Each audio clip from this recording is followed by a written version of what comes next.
काही लोकांचं कसं झालंय, माझीच लाल म्हणायची सवय झालेली आहे. आणि आत्ता मला काय म्हणायचंय की जरांगे पाटलांचे भरपूर समर्थक असतात, जरांगे पाटलांच्या पाठीमागं पण भरपूर पब्लिक आहेत. मग भरपूर पब्लिकला जरांगे पाटलाचं कार्य आवडतं, त्यांचे विचार आवडतात आणि ते जनतेसाठी अनोनात प्रयत्न करतात, हे भरपूर पब्लिकला माहिती आहे. त्यामुळं जरांगे पाटील स्वतः मी किती जनतेसाठी राबतो, झटतो किंवा प्रयत्न करतो हे ओरडून सांगत नाहीत आणि गरजही नाही सांगायची. पण आता काही लोकांचं कसं झालेलं आहे माहिती आहे का, की आम्ही किती सत्य आहेत, आम्ही किती योग्य आहेत आणि आम्ही किती खरं बोलतो ही ओरडून सांगतात आणि पब्लिकची दिशाभूल करतात. आणि तेच पुन्हा ओरडून सांगतात की जरांगे पाटीलच पब्लिकला फसवत आहेत. मग आता मला सांगा, आपण जर सोशल मीडियावर एखादा व्हिडिओ टाकायलोत किंवा एखादं जे काय असेल आपण टाकायलोत, तर आपल्याला प्रतिकार देणारे किंवा उत्तरं देणारे पण असतातच. मग त्यावेळेला आपल्याला एखाद्यानं उत्तर दिलं, जसं जरांगे पाटलांचे विचार काही जणाला पटत नाहीत म्हणून ती सोशल मीडियावर सांगतात की जरांगे पाटील फसवायलेत, विचार पटत नाहीत. त्याच प्रकारे तुम्ही सोशल मीडियावर बोलत असताना तुमचे बी काही जणाला विचार पटत नसतील, मग तुमच्या विरोधात बोलणारे पण असणारच ना सोशल मीडियावर. कमेंट करणार कोण, तर कोण विरोधात व्हिडिओ टाकणार. मग त्यावेळेला तुम्ही वैचारिकच भांडण त्यांच्याशी खेळा ना, वैचारिकच उत्तरं तुम्ही द्या. पण तुमचं कसं झालेलं आहे ना, तुम्हाला मनची बुद्धी नाही स्वतः. आणि पुन्हा जनतेला ओरडून सांगायचं की मी जी समाजासमोर मांडते त्याच्यासाठी माझं मन विचलित करण्याचा प्रयत्न केला जातो. जो व्यक्ती सत्य बोलतो, सत्याच्या मार्गाने चालतो, त्याचं मन विचलित होतच नाही, कारण त्या व्यक्तीच्या पोटात जे असतं तेच होटात असतं. पण तुमचं कसं आहे, पोटात एक असतं, होटात एक आहे, तुम्ही स्क्रिप्टेड बोलताय, त्यामुळं तुमचं मन विचलित होतं. मग तुम्हाला आठवावं लागतं की आता आपल्याला काय बोलायचंय किंवा समोरच्या व्यक्तीवर कसा चुकीचा आहे हे आता काय दाखवायचंय, का तर ती स्क्रिप्टेड आहे. तसं आमचं कुठलं स्क्रिप्टेड नाही, आमच्या अंतकरणातून जो आवाज येतो तोच आम्ही बाहेर पण बोलतो. आम्हाला कुठल्या स्क्रिप्टची किंवा आमच्यावर कुणी किती जरी काय बोललं ना तर मन विचलित व्हायची गरज नाही. आणि कुणाची किती लायकी आहे हे समाजाला चांगलंच माहिती आहे, ते आम्हाला सिद्ध करायची पण गरज नाही कुणापुढं. कोण किती लायकीचं आहे हे समाजाला माहिती आहे. आणि आपण जेव्हा सोशल मीडियावर बोलतो ना तर त्याचं उत्तर द्यायला पण आपण तयार असलं, ती पण वैचारिकरित्याच. पण तुम्ही म्हणजे वैचारिकरित्या तुमचं भांडण नाही. ज्या वेळेला तुम्ही इतरांवर बोलायला गेले, चांगल्या व्यक्तीवर बोलायला गेले आणि तिथं बाकीच्यांनी जर तुमच्याविषयी कुणी मत मांडलं तर तुम्ही त्याला ट्रोल करताय, त्याला सूडबुद्धी म्हणतात. तुम्ही सूडबुद्धीनं चालताय, तुम्ही वैचारिकरित्या उत्तरं देत नाही. तर तुम्ही तुमच्या विरोधात जर कोण बोललं किंवा जरांगे पाटलांचे जी सत्य काम आहेत, खरे काम आहेत, त्यांच्या कामाचं कौतुक करायला गेलं आणि तुम्ही चुकीचे आहेत, चुकीचं बोलायलेत ही सांगण्याचा प्रयत्न केला की तुम्ही त्या व्यक्तीवर सूड उगवताय.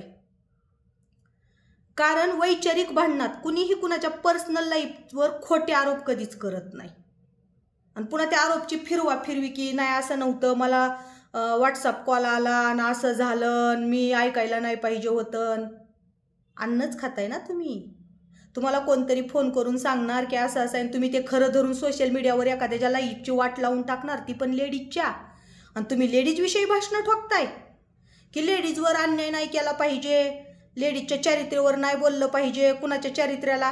का तुमच्या स्वतःच्या पुरीचं म्हणलं गर्व आहे आम्हाला पुरींवर तुमच्या, की खरंच पुरींली संस्कार आहेत, ह्या सगळेपासून पुरी लांब आहेत. आणि कुणीच असं म्हणजे कुणाच्याच मुलींविषयी वाईट बोलू नका, कारण मी पहिलेपासून सांगत आलेली आहे, मुलीचा संसार किंवा बाईचा एका संसार म्हणजे मुलीची इज्जत म्हणजे काचाचं भांड आहे, हे चुकीचंच आहे. पण तुमच्या इज्जतीपस्तोर, तुमच्या मुलीची इज्जतीपस्तोर आलीच तुमच्या कशी अंगाची आग होती आणि मग तुम्ही दुसऱ्या महिलांची इज्जत काढताय तवा. आणि जेव्हा सोशल मीडियावर जरांगे पाटलांचे विचार पडतात म्हणून जसं मी बोलले तसं मी एकटीच नाही बोलणारी, भरपूर पुरुषांचे पण व्हिडिओ आहेत की तुमच्या विरोधात बोललेले, तुम्हाला शिवीगाळ केलेले. त्या पुरुषांना नाही तुम्ही टार्गेट करत, ट्रोल करत, त्या पुरुषांना नाही तुम्ही घाणेरड्या भाषेत बोलत किंवा त्यांच्या नाही मग असं हे करत. का तर भरपूर लोकांना जरांगे पाटलांचे विचार पडतात, ते सोशल मीडियावर बोलतात की तुम्ही किती कशा प्रकारे चुकीचं बोलताय ते. पण तुम्ही बरोबर एखादी बाई बोलली की, कारण तुम्हाला माहिती असतंय ना, बाईला कुटुंब असतं, नवरा असतं, आपण तिच्या इज्जतीचा कचरा केला की मग तिचा नवरा तिला भांडणार, कुटुंब तुटणार. ही तुम्ही सूडबुद्धी बायकांबरोबर ही करताय, सूडबुद्धी काढताय.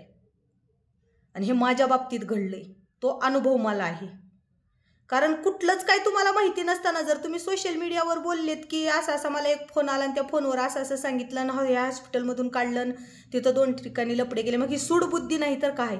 मी तर कधीच तुझी चारित्र्याविषयी बोलले नव्हते किंवा तुमचं काय जे काय कुटाणे असतील त्याच्याविषयी मी कधीच बोललेली नाही पर्सनल लाईफवर, कुणाचं ऐकून किंवा काय. असे भरपूर लोक घाणघाण कमेंट होत्या, पण मी एक पण कमेंट असं वाचून म्हणलं नाही की असं असं ह्या बाईविषयी असं अशा कधीच म्हणलेली नाही. का तर ही जनता जनार्दन आहे. आपण एखादा व्हिडिओ टाकला की त्याच्या खाली प्रतिसाद येणार, व्हिडिओला प्रतिसाद येणार, हे मला कळतं. पण आपल्या विरोधात एखाद्याने व्हिडिओ टाकला म्हणून त्याच्या चारित्र्यावर, त्या महिलेच्या चारित्र्यावर आपण डाग लावतोय आणि ते पण खोटे अफवा पसरतोय, हे तुम्हाला शोभतं का? तुम्ही जी दुसऱ्याला ही करताय तुम्हाला शोभतं का? जरांगे पाटलांविषयी बोलणं म्हणजे जरांगे पाटील एक मोठे संघर्ष योद्धा आहेत सामाजिक. त्यांच्याविषयी तुम्ही वाईट वक्तं बोललं, काहीतरी फालतूचं बोलल्यावर तुम्हाला लोक प्रतिसाद देणारच झाले, तुम्हाला लोक बोलणारच झाले. मग बोलल्यानंतर तुम्ही त्यांना उत्तरं देताय, योग्य करताय. तुम्ही कसे बरोबर आहे ती तुम्ही वरडून वरडून सांगताय, योग्य करताय. पण उत्तरं देताना हे वैचारिकरित्या देणं गरजेचं आहे.